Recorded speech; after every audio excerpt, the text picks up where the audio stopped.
Hey there everyone, I'm RV Micah and welcome to the show where I have a hat now. What is there to say about Tetris that hasn't already been said? Tetris is about as close to perfection as a game can get. Originally created by a team of Russian programmers led by Alexei Pajitnov in 1984, this simple little game about putting blocks into holes has been taking the world by storm for over 30 years. It's simple, intuitive, addicting, and so darn satisfying to master. But lately I've been thinking about all the old versions of Tetris. They all had their own unique spins on the base game mechanics, and each of them had their own unique quirks, what with their slightly different rules and oddly miscolored blocks. As such, I decided to take a look at how the game evolved, how it was handled differently by different developers, and where the game is today. So all throughout the month of November, I'm going to be doing just that. So sit back and enjoy, as I spend way too much time talking about a single game, and probably lose track of my own schedule and slip into December like the lazy procrastinating sack of crap I am. Welcome to the Tetrispective. I am the man who arranges the blocks that descend upon me from up above. They come down and I spin them around. So, like I mentioned before, the game was originally made in the USSR in 1984. It was programmed in the Russian Academy of Sciences, which technically made the game government property. As such, when it was released outside the Iron Curtain, it caused some severe licensing issues, which I'll get into later. It was originally programmed for the Electronica 60, a computer which was outdated even back then. I sure as heck ain't tracking one of those down just to play Tetris. I don't even have the budget for a proper microphone, let alone a 50-year-old foreign computer. Luckily, I managed to emulate the original version of Tetris for my own PC, and gave up after like 2 minutes because it is janky. But let's give it a go anyway. Assuming the computer's beeping doesn't make your ears bleed right off the bat, you'll notice there are no actual graphics. All of the game's visuals are just composed of dots and dashes and brackets and whatnot. It's primitive, but it's also a testament to how simple of a game Tetris is that it can run on something so old. Now, this early version of the game only lets you rotate in one direction, and the game never really gets any faster as you clear lines. That function was added for later releases, like the one put out by Spectrum Holobyte in 1988. So there's really no reason to play the original other than historical curiosity. Now let's move on to some more familiar territory with the classic Game Boy version. All these early Nintendo releases were published by Bulletproof Software, who would go on to make a lot of Tetris games later on down the line. So the first thing you'll notice about this one is the music. This release was the one to introduce the classic Tetris theme, which is in actuality an arrangement of the Russian folk song Korobeniki.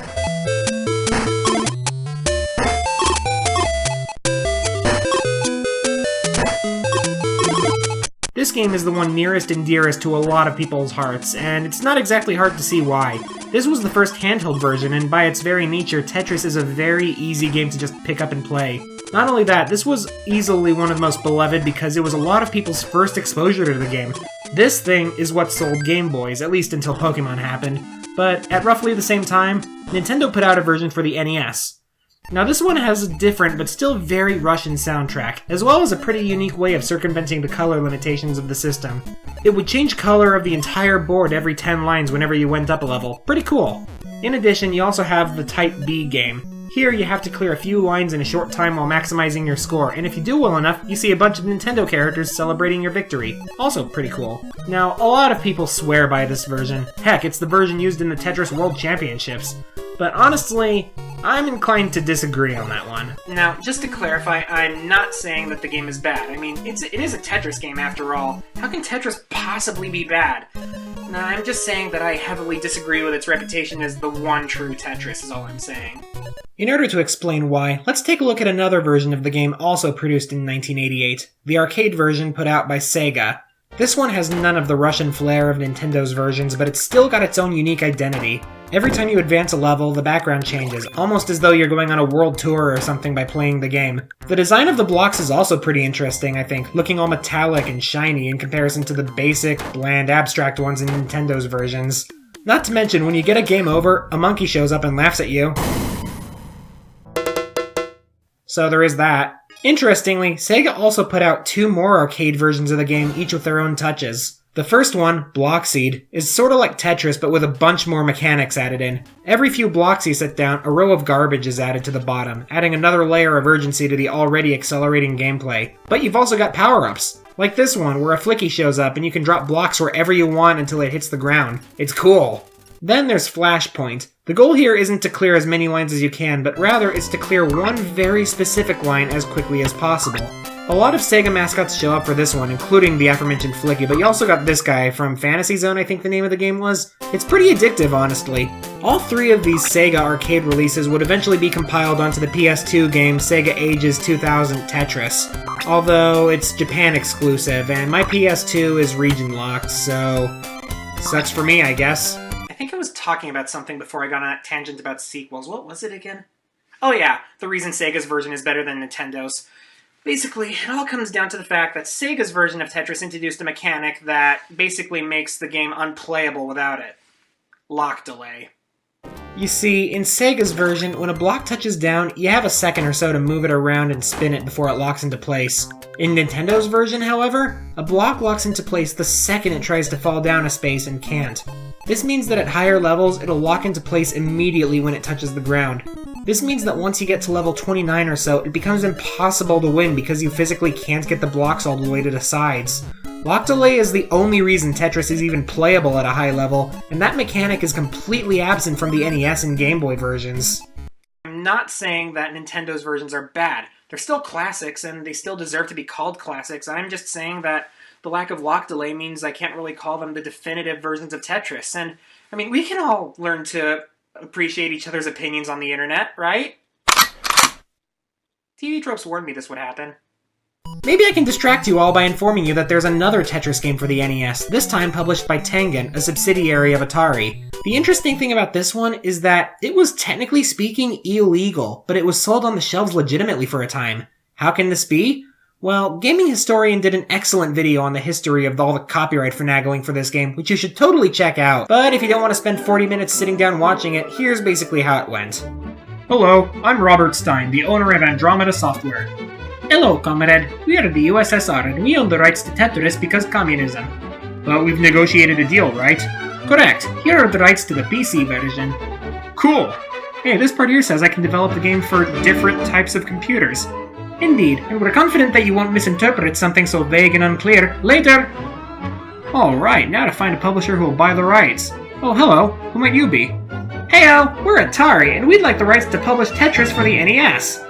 The NES, you say?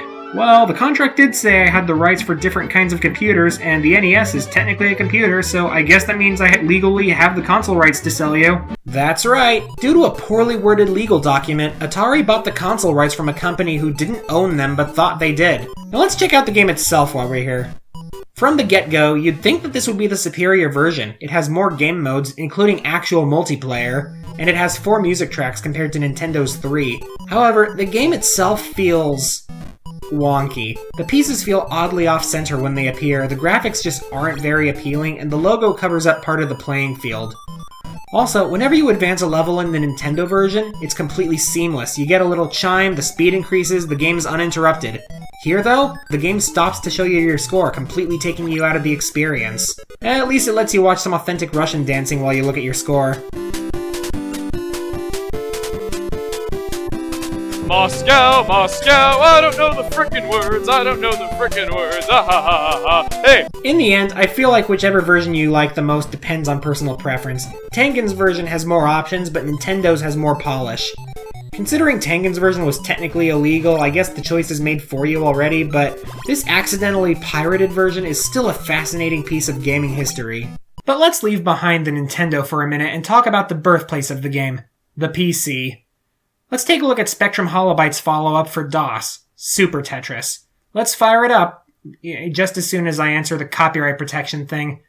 Yeah, for those of you who are too young to remember floppy disks, games back in the day used to have these sorts of quizzes where the answers were in the manual, so you couldn't play it if you had a pirated copy. Good thing we have Google nowadays to cheat the system. Well, we've typed it in and the game welcomes us to the Russian circus. We have a few options here to customize your game, and let me tell you, you really want to have music turned on. Just listen.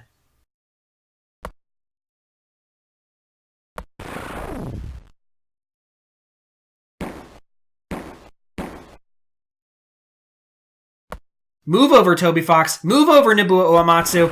This is musical genius, and no game shall ever improve upon this. Okay, in all seriousness, between the lack of music, the blocky, low-color graphics, and the sound effects, this is starting to feel kind of like a game of Minesweeper. Give me a sec, let me put on some music. This game's themed around the circus, right? How about this? Yeah, I guess that works. Now onto the game itself. Instead of endlessly clearing multiple lines after lines, your goal in this one is to get to the bottom of a stage made of formations of blocks with a limited number of pieces to work with. Every time you clear a row or two, you get some bombs that make blocks vanish when they hit them. The number of bombs you get corresponding to how many lines you clear at once. This can be an absolute godsend if you're not having a good game, but a lot of the time they cause more problems than they solve. It takes a lot of skill to use them properly, that's for sure. This is still a pretty decent little spin on the Tetris formula, all things considered. Up next, we got Tetris Pro for the Amiga. Now, I don't have an Amiga, and I can't seem to find a way to emulate it, but luckily for me, the creator of this version was kind enough to completely remake the game back in the early 2000s for Windows, so that was nice of him.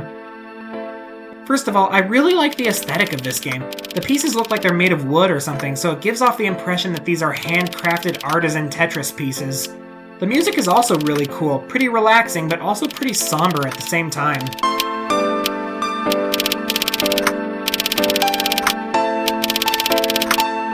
Overall, this game is a much more slow-paced experience than some of the other games we've looked at. Every time you clear lines, you get this voice saying how many you cleared, even though he always sounds like he's asking a question when he does so. 2, 1. Am I doing it right? I failed kindergarten, I don't know how many that was. It comes after 6, right? I actually did want to recommend this game at first, but for some inexplicable reason, the rotate button is mapped to the up key. I mean, it's not like it makes the game unplayable or anything, it's just a design choice that makes absolutely no friggin' sense. I mean, this is a keyboard. See how there's a lot of keys on it? And I'm aware that the up button was probably used in other versions of Tetris if the original version was anything to go by that I played and gave up. But if you went through the time and effort to remake it for a modern PC, well, modern as 2001, but still, why not make the controls slightly more intuitive? I don't get it. I don't get it. Well, I mean, maybe that's just because I'm spoiled and used to the console versions. It's just, this is such a weird, odd design choice. You'll also notice these blocks over here that have these symbols on them. They become normal blocks when they hit the ground, but I'm willing to bet that they have some sort of effect if you manage to clear a line with them. Let's try it. What does this one do? 2.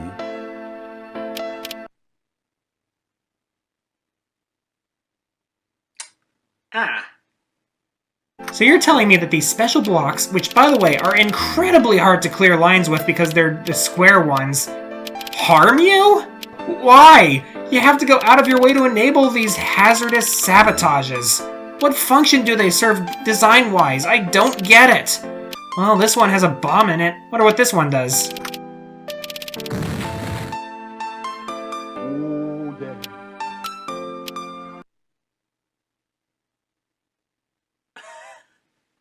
Okay, that was actually kind of amazing.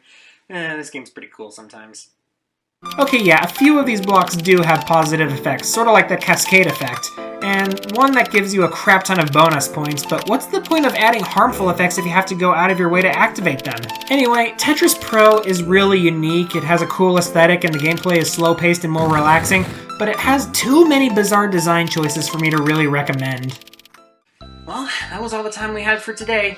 Join me next time when I talk about some of the Tetris games for the Super Nintendo, which is incidentally my favorite console of all time, and hopefully my subscribers will get into the double digits. Seriously, I have like 7 subscribers as of the time of making this video, and I just want someone to watch my channel. Like, how do I get more subscribers? Do you want cats?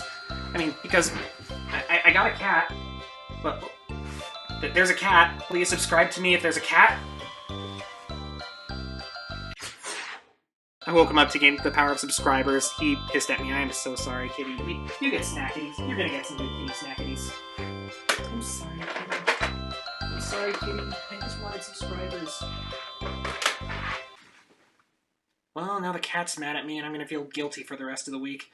See you next time! I am the man who arranges the blocks that descend upon me from up above. They come down and I spin them around till they fit in in the ground like hand in glove. Sometimes it seems that to move blocks is fine, and the lines will be formed as they fall. Then I see that I have misjudged it. I should not have nudged it after all.